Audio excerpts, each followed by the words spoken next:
আল্লাহ পাকের রাস্তায় আল্লাহর কোনো বান্দা বান্দি যখন জীবন দেয় তার জীবনের দাম কম না বেশি? আল্লাহ পাক তোমাদের সাথে ওয়াদা করেছিলেন আর মুরসালিনগণ সত্য সত্যই বলেছেন, আজকের সেই কিয়ামতের দিন শুরু হয়ে গেছে। বিসমিল্লাহির রহমানির রহিম। ولا تقولوا لمن يقتل في سبيل الله أموات بل أحياء ولكن لا تشعرون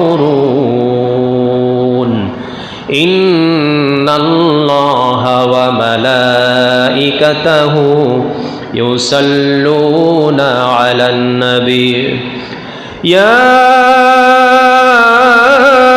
أيها الذين آمنوا صلوا عليه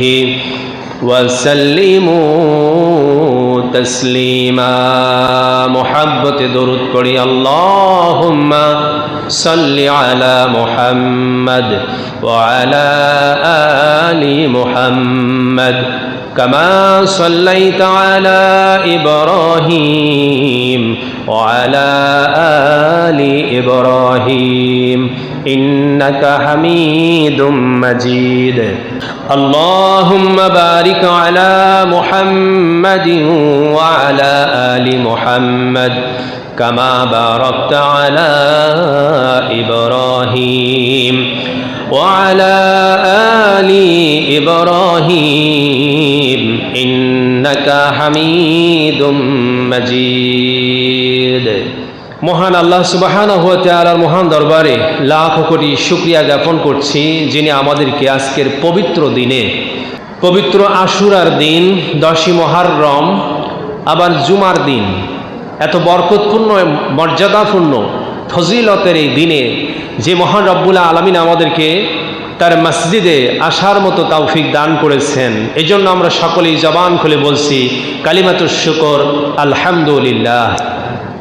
মুহতারাম হাজিরিন, আল্লাহ রাব্বুল আলামিনের কাছে এই মাসটা অত্যন্ত দামি, এই দিনটা অত্যন্ত দামি। এই মাসটি হচ্ছে মুহররম মাস।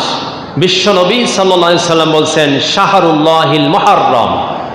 মুহররম হচ্ছে আল্লাহ তাআলার মাস, এবং আজকের যে আশুরার দিন, এই দিনটাও রব্বুল আলামিনের কাছে অত্যন্ত প্রিয় এবং একটি দামি দিন এবং মর্যাদাপূর্ণ একটি দিন। সুতরাং এত সুন্দর একটি মর্যাদাপূর্ণ ফজিলতের দিনে যেই মহান রব্বুল আলামিন আমাদেরকে সালাতুল জুমা আদায় করার জন্য দুনিয়ার শত ঝামেলা ব্যস্ততা উপেক্ষা করে তার পবিত্র ঘরে আসার তৌফিক দিয়েছেন, আরও একবার জবান খুলে বলছি আলহামদুলিল্লাহ। সম্মানিত হাজিরিন, পবিত্র কোরআন মাজিদের একটি আয়াতে কারিমা তেলাওয়াত করা হয়েছে। কোরআন মাজিদের সর্ববৃহৎ একটি সূরা, সূরা আল বাকারা, 154 নম্বর আয়াত। এই আয়াতকে সামনে নিয়ে আমরা কিছু কথা শুনতে চাই। কোরআন ও সুন্নাহর আলোকে মহান রব্বুল আলামিন আমাদের সকলকে আমলের নিয়তে শোনার তৌফিক দান করুন। সকলে জবান খুলে বলছি আল্লাহুম্মা আমিন। রব্বুল আলামিন ডাক দিয়ে বলেন, ওয়ালা তাকুলু লিমান ইউকতালু ফি সাবিলিল্লাহি আমওয়াত বাল আহইয়াউ ওয়ালাকিন লা তাশউরুন। যারা আল্লাহর রাস্তায় জীবন দেয়, যারা আল্লাহর রাস্তায় মারা যায়, তোমরা তাদেরকে মৃত বলো না, তাদেরকে মৃত বলো না, তারা মৃত নয়, বরং বাল আহইয়া, বরং তারা কি জীবিত। ওয়ালাকিন লা তাশউরুন, তোমরা অনুধাবন করতে পারো না, তোমরা বুঝো না, তারা যে জীবিত এটা তোমরা বুঝো না। সুতরাং আল্লাহ পাকের রাস্তায় আল্লাহর কোনো বান্দা বান্দি যখন জীবন দেয় তার জীবনের দাম কম না বেশি? অনেক বেশি। কারণ আল্লাহর রাস্তায় জীবন দিলে সে তো মরে না, সে স্থানান্তরিত হয়ে যায়, দুনিয়ার থেকে সে ইন্তেকাল করে, স্থানান্তরিত হয়। মুসলমান শুধু একটা জায়গা থেকে আরেকটা জায়গায় স্থানান্তরিত হয়। সর্বপ্রথম আমরা ছিলাম আলমে আরওয়াহ, রুহের জগতে, সেখান থেকে স্থানান্তরিত হয়ে রব্বুল আলামিন আমাদেরকে মায়ের গর্ভে পাঠিয়ে দিলেন। মায়ের গর্ভে 9 মাস 10 দিন অথবা 10 মাস 10 দিন আমরা অবস্থান করলাম। সেখান থেকে রব্বুল আলামিন দুনিয়াতে পাঠিয়ে দিলেন, স্থানান্তরিত করলেন। এই দুনিয়াতে 60-70 বছরের হায়াত গড় আয়ু নিয়ে পৃথিবীতে আসলাম। এই পৃথিবীর মায়া ছেড়ে আমাদেরকে আবার স্থানান্তরিত হতে হবে, আর সেই জায়গাটা হচ্ছে আলমে বারজাখ। আলমে বারজাখ, কবর জগৎ। সেই কবর জগতে থাকার পর ওখান থেকে রব্বুল আলামিন আবার উঠাবেন।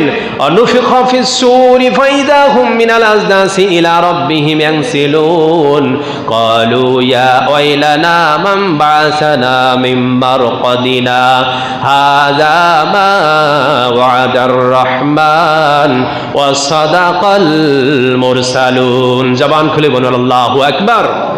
রব্বুল আলামিন ডাক দিয়ে বলতেছেন, ইসরাফিলের সিংহার ফুৎকার যখন শুরু হয়ে যাবে তখন কবরের মধ্যে আর কেউ অবশিষ্ট থাকবে না।